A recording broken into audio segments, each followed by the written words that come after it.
Hello, my name is Tom Smith, and I'm a longtime parishioner here at St. Nicholas Parish.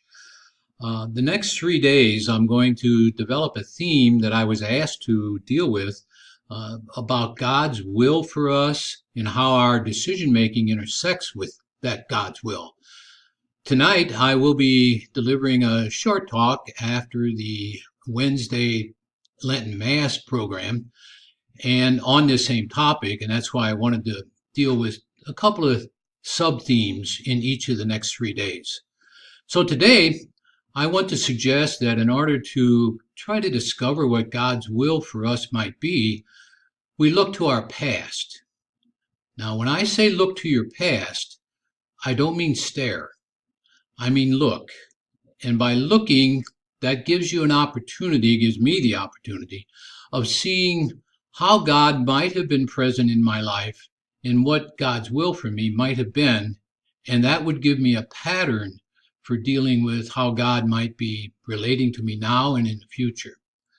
And when I do that, I go back, and one of the themes of my life is that I was ordained a Catholic priest here for the Belleville Diocese in 1966.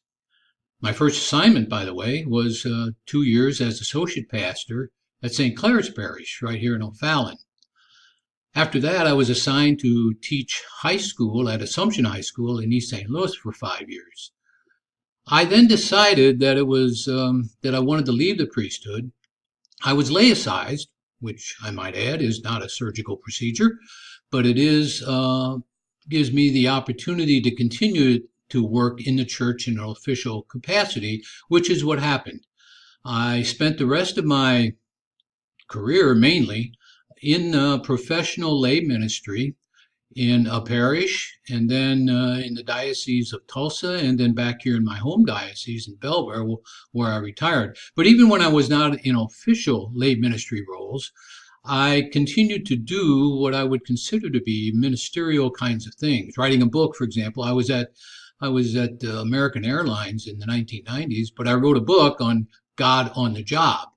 At that point. So in any case, I continued the rest of my life in lay ministry.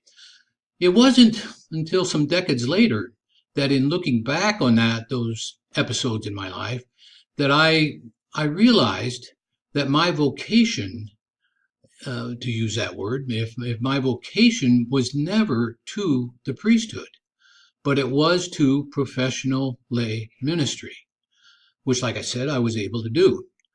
But in the 1950s and 1960s, there was no way to prepare a layperson for that kind of ministry.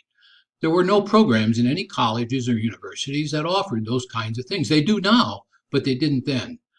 So in looking back, I came to the conclusion that I and many others like me who left the priesthood and sisters who left the convent became part of a transitional lay ministry leadership crowd. And we perform that function in providing professional leadership as lay people at the time when we were transitioning from preparing people for that ministry to today's situation where a lay person could develop a career as a lay minister. So that's what I mean by perhaps looking back in the past for your trace of God. And in doing that, you may discover some things that are very, very valuable for you today and in the future. Thank you, and God bless you. And this is a good Lenten theme, too, by the way, to think about.